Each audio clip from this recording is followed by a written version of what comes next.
सच कह रही थी मायरा, तू तो पूरा बदल गया है यहाँ आकर। आंटी कैसी बातें कर रही हैं। मैं भला आपको कभी भूला हूँ? आप मुझे कितना प्यार करती हैं मैं जानता हूँ। और मैं बदला नहीं हूँ, बस कपड़े ही बदले हैं। मैं साबरा आंटी से मिलकर सबके साथ बैठ गया और सबसे बातें करने लगा। नाहिदा बाजी और सना बाजी मेरे दोनों तरफ बैठ गईं। दोनों मेरे साथ चिपक रही थी और बात बात पर मुझे छेड़ रही थी। हम सब बातों में लगे रहे। कुछ देर बाद राहीला बाजी और मेरीन भी आ गईं। मेरीन ने मुझे देखा मगर मेरे साथ कोई ख़ास बात नहीं की। सब ने मिलकर खाना खाया। खाने के बाद मामा मामी ने निगत आंटी के घर जाना था और उनके साथ जाने के लिए नाहिदा और सना बाजी भी तैयार हो गई। सना बाजी और नाहिदा बाजी मुझे साथ चलने का कहने लगी, मगर मायरा मामी जानती थी निगत आंटी मुझे देखना पसंद नहीं करती, इसलिए वो बात को टाल रही थी। नाहिदा बाजी, शेरू तू भी चल हमारे साथ, कितना मज़ा आएगा। मामी जी बोले ना इसे साथ चलने को। बाजी मुझे प्रैक्टिस पर जाना होता है, आपको तो पता है ना। सना बाजी, हमें कुछ नहीं सुनना, तू चलेगा मतलब चलेगा। मायरा मम्मी, अरे रहने दो ना, इसे प्रैक्टिस करने जाना होता है ना। नाहिदा बाजी, मामी जी वहाँ पर तो ये 5 बज जाता है और अभी तो 3 भी नहीं बजे। सना बाजी, महरीन तू भी बोल ना इसको चलने का, तू कहेगी तो ये मान जाएगा। आहट तुम्हारे ही घर तो जाना है, अगर ये नहीं गया तो मैं भी नहीं जाऊंगी। नाहिदा बाजी, और मैं भी नहीं जाऊंगी। महरीन सना बाजी की बात पर सोच में पड़ गई। वो मुझे घर इनवाइट नहीं करना चाहती थी, मगर नाहिदा बाजी और सना बाजी को घर ले जाने के लिए उनकी बात माननी पड़ेगी। महरीन तुम भी चलो हमारे साथ, वरना बाजी भी नहीं जाएगी। महरीन ने बड़ी ही मासूमियत के साथ मुझसे इतना कहा। महरीन मुझसे कभी कभार ही बात करती थी, वो भी काम की, मगर उसकी मासूमियत के आगे मैं सब भूल जाता था। आज उसने पहली बार मुझे घर चलने को कहा तो भला मैं कैसे इनकार कर देता। मैंने हाँ कर दी, हालांकि मैं जानता था निगत आंटी मुझे घर में घुसने भी नहीं देगी। मामा मामी के साथ उनकी बाइक पर बैठ गई। महरीन अपनी स्कूटी पर, सना बाजी अपनी स्कूटी पर और नाहिदा बाजी मेरे पीछे बैठ गई। हालांकि सना बाजी ने बहुत कहा कि वो मेरे साथ बैठेंगी, मगर नाहिदा बाजी नहीं मानी। मुझे वापस जल्दी चले जाना था, इसलिए सना बाजी ने अपनी स्कूटी भी साथ ले ली थी। हम घर से निकल पड़े। रास्ते में नाहिदा बाजी मेरे साथ ज़्यादा से ज़्यादा चिपक रही थी और ऐसे बैठी थी जैसे बॉयफ्रेंड के साथ गर्लफ्रेंड बैठी हो। हम 15 मिनट में ही निगत आंटी के घर पहुंच गए। मैं अपनी होश में पहली बार आज निगत आंटी के घर आया था। निगत आंटी के शौहर बैरून मुल्क में पैसा कमाते हैं, इसलिए घर अच्छा बना हुआ था। महरीन ने घर की बेल बजाई तो निगत आंटी ने दरवाज़ा खोला।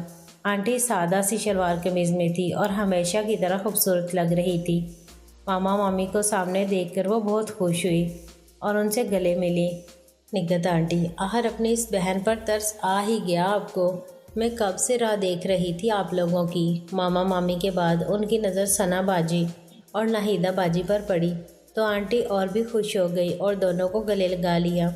सबसे पीछे मैं खड़ा था। जब आंटी ने मुझे देखा तो पहले उन्होंने सर से पाँव तक मुझे गौर से देखा, जैसे मेरी नई लुक को चेक कर रही हो, मगर अगले ही पल उनकी आंखों में फिर से गुस्सा आ गया और मुझे गुस्से से देखने लगी। मैंने आगे बढ़कर उनको अदाब कहा। नाहिदा बाजी और सना बाजी की वजह से आंटी ने मुझे कुछ कहा तो नहीं, बस जीते रहो कहकर अंदर चली गई। मैं सना बाजी और नाहिदा बाजी के साथ अंदर चला गया। मामा मामी सोफे पर बैठ गए थे। मैं नाहिदा बाजी और सना बाजी के साथ बैठ गया। दोनों ने फिर से मुझे बीच में बिठा लिया। निगत आंटी ने महरीन को किचन में बुलाया और उसे काम बताकर बाहर जाने लगी तो मायरा मामी ने आंटी को रोक दिया। मायरा मामी, कहाँ जा रही हो निगत? निगत आंटी, वो मार्केट से कुछ सामान लेने जा रही हूँ। मायरा मामी, तुम यहीं बैठो, ये क्या अच्छा लगता है कि हम यहाँ बैठे हैं और तुम बाहर जा रही हो। कुछ मंगवाना है तो बता दो, शेरू ले आएगा। निगत आंटी, नहीं मैं खुद ले आऊँगी। बख्तियार मामा, मायरा ठीक कह रही है, तुम शेरू को बता दो जो लाना है वो ले आएगा, तुम हमारे साथ बैठो। निगत आंटी, कहाँ से सामान लाना है इसे नहीं पता चलेगा, मैं ले आती हूँ। मायरा मामी, वो बच्चा नहीं है। निगत, तुम इसे सामान बता दो वो ले आएगा, और अगर किसी ख़ास दुकान से ही लाना है तो महरीन को इसके साथ भेज दो, सना बाजी, मैं जाती हूँ शेरू के साथ। मायरा मामी, नहीं, तुम्हें कहाँ पता होगा कहाँ से क्या लेना है, मेरीन को ही जाने दो। निगत आंटी, मगर बख्तियार मामा, कोई अगर मगर नहीं, क्या तुम मेरी इतनी भी बात नहीं मानोगी? निगत आंटी को ना चाहते हुए भी महरीन को मेरे साथ भेजना पड़ा। आंटी ने महरीन को समझा दिया क्या क्या और कहाँ से लेना है। मैंने अपनी मोटरसाइकिल को किक मारी और महरीन को पीछे बैठने को कहा। महरीन कुछ संभालते हुए मेरे पीछे बैठ गई। आज पहली बार महरीन मेरे साथ बाइक पर बैठी थी। मुझे अंदर से बहुत खुशी मिल रही थी। पता नहीं क्यों, मगर मेरे दिल में महरीन के लिए एक ख़ास जगह थी। शायद उसकी मासूमियत की वजह से उसे मैं ज़्यादा पसंद करता था, या फिर वो मेरी तरह ही अकेली थी, क्योंकि उसका कोई भाई बहन नहीं था, ना ही कोई और रिश्तेदार। और तो और उसके पापा भी साल बाद कुछ दिनों के लिए ही आते थे। मैं महरीन को साथ लिए अपनी खुशी में मगन बाइक लेकर जा रहा था कि एक गली के मोड़ पर 3-4 लड़के खड़े थे। उन्होंने हमारे पास से निकलते ही महरीन को कुछ कहा। पहला लड़का, कहाँ जा रही हो बुलबुल, हमें बता देती। मैंने उस लड़के का जुमला सुनकर एकदम से बाइक रोक ली। दूसरा लड़का, अपने दीवाने को छोड़कर किसके साथ जा रही हो महरीन रानी? तीसरा लड़का, हम क्या मर गए हैं जो बाहर से लड़के बुलाने लगी हो? चौथा लड़का, दोनों माँ बेटी क्या माल हैं यार, लोग तो आएंगे ही, पता नहीं हमारा नंबर कब आएगा।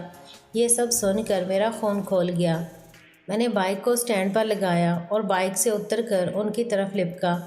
चारों मुझे अपनी तरफ आता देखकर होशियार हो गए और एक साथ मुझसे भिड़ गए। मैंने जाते ही एक के पेट में लात मारी, दूसरे के मुंह पर उल्टे हाथ का ज़ोर से मुक्का मारा। तीसरे और चौथे लड़के ने मुझे एक एक मुक्का मार दिया। मैंने दोनों को गर्दन से एक साथ पकड़कर उठा दिया और पटक कर नीचे मारा। मैं गुस्से में पागल हो रहा था और पूरे ज़ोर से हमला कर रहा था। वो छाप थे मेरे आगे, कहाँ ठहर सकते थे। मैंने चारों को ज़मीन पर ही ज़ोर ज़ोर से ठोकरें मार मार कर उनकी हालत बुरी कर दी। तुम लोगों ने महरीन के बारे में गंदी ज़ुबान बोली, मैं जान से मार दूंगा तुम लोगों को। आज के बाद तुम लोग किसी के बारे में बोलने के लायक नहीं रहोगे।